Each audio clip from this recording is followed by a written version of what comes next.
Hi, everybody. Josh Byerly here inside Mission Control Houston. I'm joined by my friend Katie Coleman, again, former, well, not former, your current astronaut, former space station crew member.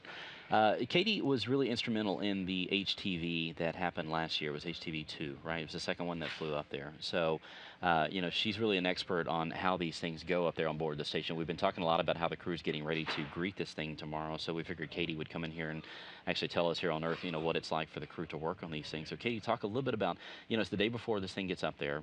The crew's going through quite a bit of onboard training, kind of making sure that they've got all their procedures ready to go. What was it like whenever you were up there doing this? Well, this thing is big. Yeah. Yeah. And basically, it launches in a rocket and, comes up to meet the space station. And then, this and the space station are flying in parallel. Yeah. And they're both going 17,500 miles an hour together. And so then the crew, which was myself and Paolo Nespoli last year, are at the controls of the robotic arm. And controlling that robotic arm, now I'm going to be the arm, they're going to go for this. I don't know if you can see this grapple pin right Yeah. here. It's a little pin. That thing is actually as big as my arm here. It's huge. So it's really, really, this whole thing is really big, like the size of a school bus. And so they're going to reach out with the robotic arm and grab this thing. And the trick is, it would be easy if something happened, if the space station could just move away. But the space station is very big and hard to maneuver. And so we have to have it really just perfect, because if something goes wrong and we, bang this thing and then it's going towards the space station, we could all be in big trouble. And so we do a lot of training, to model what, as this thing is flying along, it's actually keeping itself in a nice little box. And, just making sure that it stays in one place. But before we grab it, we want to make sure that it is not trying to go anywhere. So we send a command called free drift, meaning these little jets that help it control where it goes. We tell them they can't fire. But if it's on its way to, like, going maybe this direction, as it was kind of just doing its little circle here, then it's going to be continuing. So with the robotic arm, we have to track that. We have to be, following the pin. And so we actually practice, what's much more exciting than the actual day. We practice as if this thing is, running away, and we are trying to catch it and trying to make good decisions about what if things happen when, they're unexpected. Right. On the real day, the first one and the second one of this vehicle have behaved perfectly. And there it was with just a tiny little drift, and we could reach out with the robotic arm, grab this thing, and then we're actually going to, anchor this end onto the space station. Right. And then we'll open hatches and go inside, and we've got all the supplies that have been planned for experiments, care packages, probably for us. A lot of different kinds of supplies. But it's one of the most critical things that this crew will do. So it'll be a high point of their expedition. So let's talk about, we were talking about before we came on the air that you guys trained for 2.5 years. I mean, it's a long training program to get ready to fly up to station. How much do you train just for general robotics, just kind of anything that could come up there versus something that's specific like HTV, or like we talked about before with SpaceX's Dragon? I mean, what's the difference between kind of overall training and really training for this real task that you're going to have to do? Well, all of us train in robotics, just the general principles of, if I'm going to go and grab this with the arm, right now you and I have this view right here, and we can tell how close I am, closer, closer, closer. But if we only have this view, we don't know how close we are. So we're training all the time the principles of, do you really know what you're doing? Do you really know where the arm is going? And what are you going to do when it goes someplace different? So we're always training those general things. But with a situation that can be as dynamic as this one, you need to be just physically and mentally proficient. So that means practicing a lot, the few weeks ahead of time. And that means in the few years before that, making sure that you really understand what you're doing and that you have good hand controller skills. We're not only going this way, but we can move the hand controller and move the arm this way, but it also can move in pitch and yaw, and all those things are kind of interconnected. And we have to practice really looking at a picture, a two-dimensional picture, and understanding in 3 dimensions what this vehicle What you need to do. might be doing. So there's a lot of different practice, but some of that 2.5 years is generic space station systems. I mean, I would say one of the frustrating parts of an astronaut job is just that we train a lot for things that are hopefully never going to happen. What if this thing breaks on the space station and we can't get hold of mission control and they can't help us solve the problem? Sort of worst case scenarios. Exactly. So we train for a lot of those. It's necessary. It's part of the job. And when things almost happen, it reminds you that you need that training. Yeah. I mean, we had some of those things on board. Yeah. You know, in the middle of the night, an alarm rings, Yeah. and you know, you race down to the computer, all of you, and figure out what it is. And one time we were actually pretty excited because we thought we might actually get to go do a spacewalk, but it turns out that, you know, NASA being NASA, we already had a spare of that box already outside, and Always all we had prepared. to do was you know, change the power and the data path, and everything Yeah. was all set, and we did not get that spacewalk. So you know, this is a pretty cool looking cargo craft. I mean, it takes up supplies, but it's really, I mean, it's a cool looking thing. I mean, just looking at the model is pretty neat. So talk about whenever you saw it in person, and also whenever you saw it in space. Well, it's amazingly complicated. I mean, let me just tell you something that's not obvious is that there's a whole bunch of cargo. We're going to go in this end. We're going to attach this end of the space station, and this end is filled with cargo. Okay. The pressurized part. Yeah. But then there's this, and I can't take it out of this model, but it's like a little cart, like a little wagon. So and there's another grapple fixture, one of those things that the robotic arm can grab onto. So along with the ground, who's going to do a lot of these operations this time, the ground is going to actually use the robotic arm to grab that grapple fixture, bring that cart out.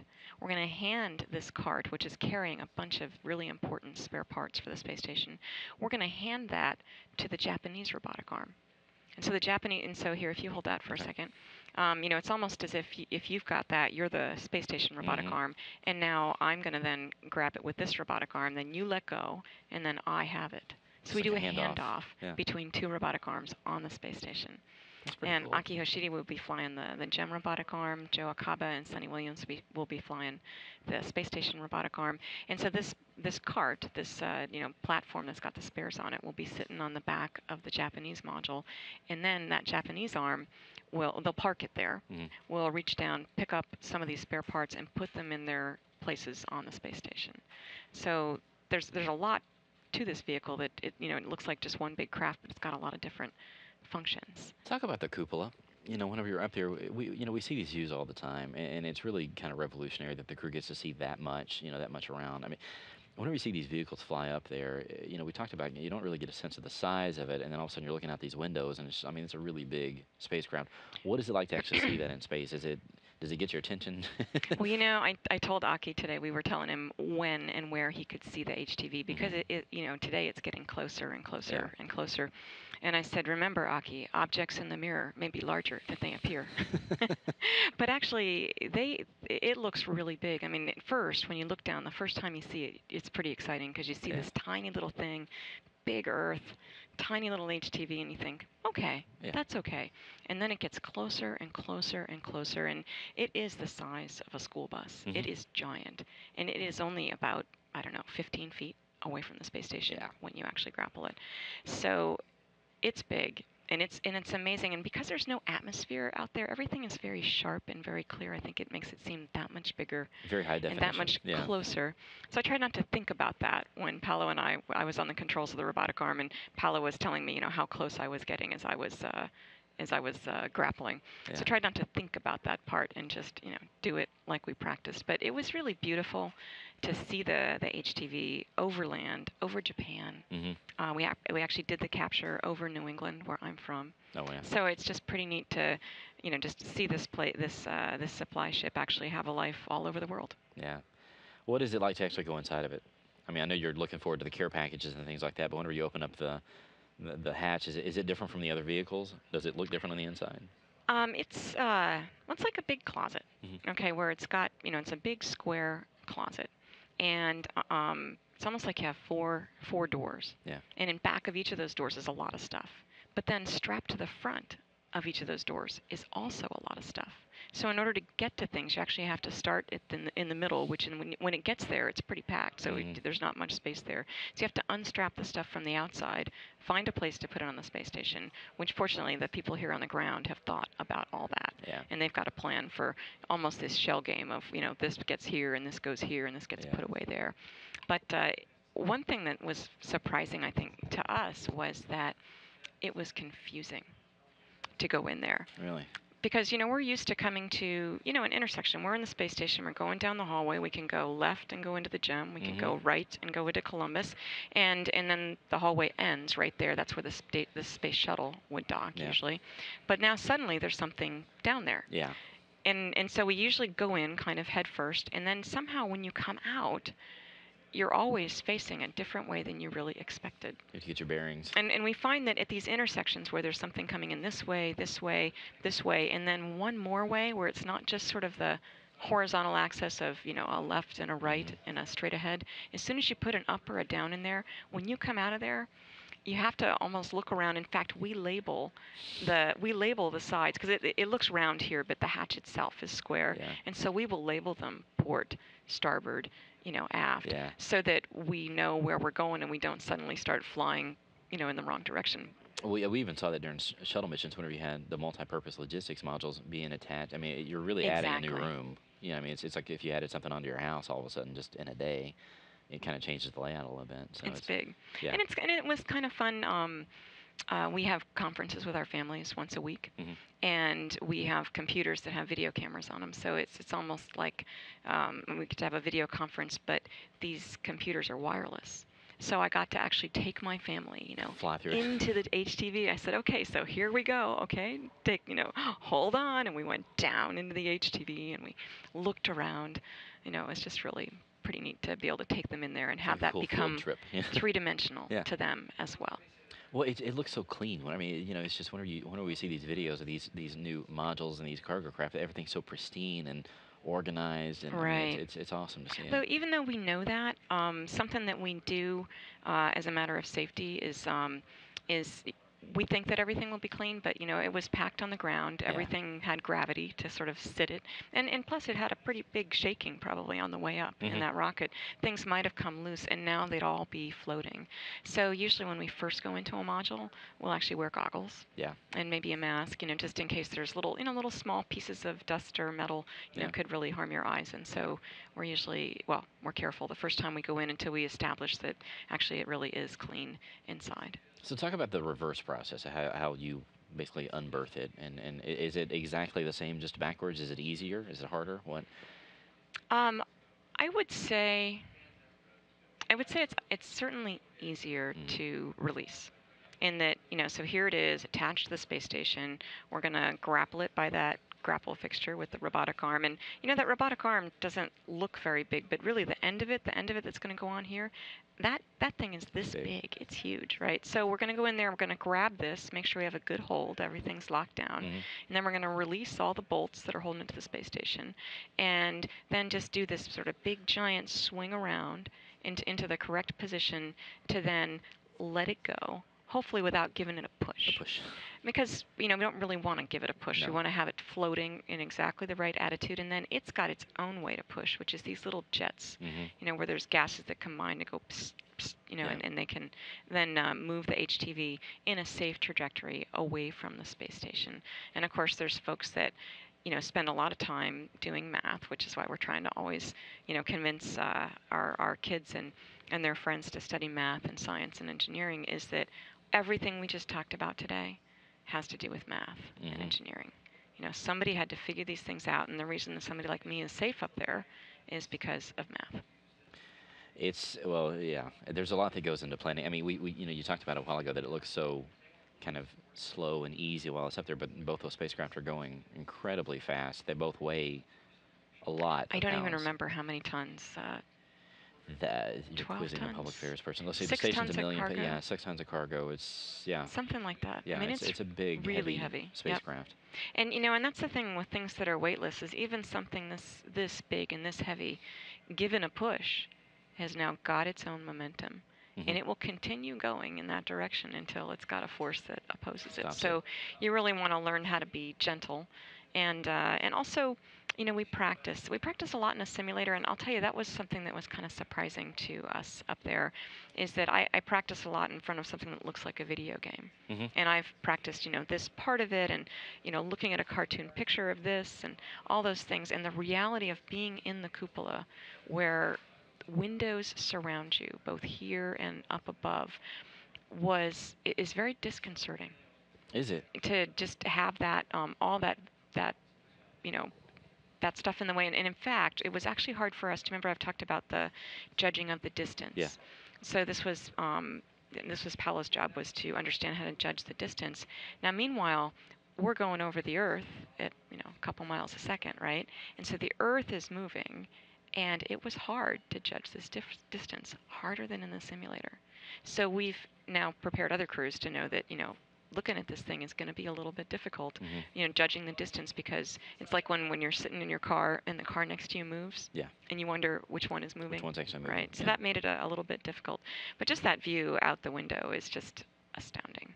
Well, it's going to be. I Just mean, beautiful. I don't think anything can prepare you for that. I mean, you can see any kind of high definition imagery that we can ever invent here at NASA, and it's probably not what you actually see with your own eyes while you're up there, I would imagine. It's beautiful, and the cupola is a big change for us in that all the windows on the space station up till then were portals. Mm-hmm. So they're just single circles like on a boat, and you see the world go by very quickly. And so if you're looking, like, for example, for Hawaii, you can see on our computer program that Hawaii is coming. Yeah. And you know actually almost exactly when you'll see it. But you're looking, and boy, you better take that picture right away. But with a cupola, where there's windows now all around, and then also above our head, I can look out and I can see Hawaii coming. And it's getting bigger and bigger and bigger. And now it's over my head, and I'm here. I can turn around. I can see it go. And I have a couple minutes, really, to see Hawaii, and even just to see it in the context of taking magnified pictures where you really see what's going on in Hawaii, or just its place on the whole Earth. Yeah. And I love to take those sort of contextual pictures where you see the curve of the Earth and you realize that, this is what your country looks like. Yeah. Well, it's got to be. I can't imagine what it's like to be up there, but you got to get a sense of how fast you're actually going to. Whenever you see Hawaii coming at you, and all of a sudden you're on top of it and you're gone in a matter of just a few seconds. The same thing with these vehicles. They look so tiny, and all of a sudden they're up very close Right to in your front of station you. in your face. Right. And so getting back to what the crew is going to do tomorrow, so it is Sunny and Aki and Joe. This is their big task tomorrow. And Aki and Joe are going to be the pair on the robotic arm. Right. We always do these things in twos. They back each other up. Joe will actually be at the controls. Aki will be calling distances for the grapple. And then they'll switch when they're actually going to install this on the space station.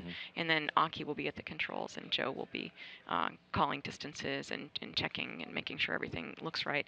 And meanwhile, Sunny is their third set of eyes, because Joe and Aki are thinking about the robotic arm and how it's doing, and with relationship to capturing this HTV, which has a name actually, Kunitori. White stork. Exactly. Yeah. It's Kunitori 3. Yeah. So they're looking at Kunitori. Well, Sunny is actually in charge of understanding, what if Kunitori has a problem? What if suddenly, the computer says, I don't know all the things I'm supposed to know, this isn't safe. And in that case, that means that Aki and Joe have to back the arm away and then send a command to Kunitori to retreat, to bring itself a safe distance away, which is either about 30 meters, about 100 feet, or even further, depending on what the problem is. It's very similar to SpaceX, wasn't it? They had the same ability to basically send a command saying, okay, back off. Exactly. And in fact, we're trying to make all of these supply vehicles that come have similar procedures, so that there's not something special you have to do for one, because all of us can get confused. The crew can get confused.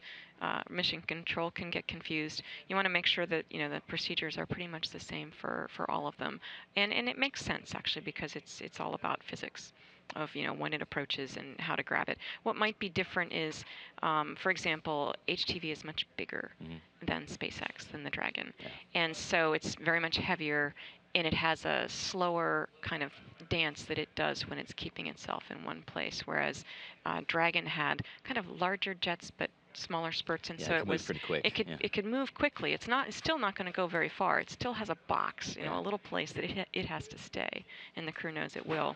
But it's a question of, when they say free drift, Dragon might be darting. It might have been going a little faster and be a little faster to track, but we practice that. Yeah. Well, Katie, thanks for coming up here. It's always good to talk to you about this stuff. You know this stuff better than any of us could possibly hear on this console. Well, it brings me back just to be here in Mission Control. Look at I'll be Capcomming for them tomorrow, so I'll be their coach on the ground, so to speak, and representing all the folks here in Mission Control. But it certainly brings me back. It was pretty special days that we had, and it was certainly a highlight of the mission to capture Kunitori 2 and bring her on board the space station. You'll have to hang on to that model a little bit. Yeah, I think I'll have to give it back. It's a pretty precious model. We'll be on the air tomorrow morning at 6 a.m. Central Time. Of course, we'll have live coverage of HTV3, and the arrival is Joe Acaba and Aki Hoshide with Sonny Williams helping reach out and grab onto this cargo vehicle and get it installed to the space station. So again, 6 a.m. Central Time, 7 a.m. Eastern Time here on NASA Television. Thanks a lot, Katie. Sure. All right.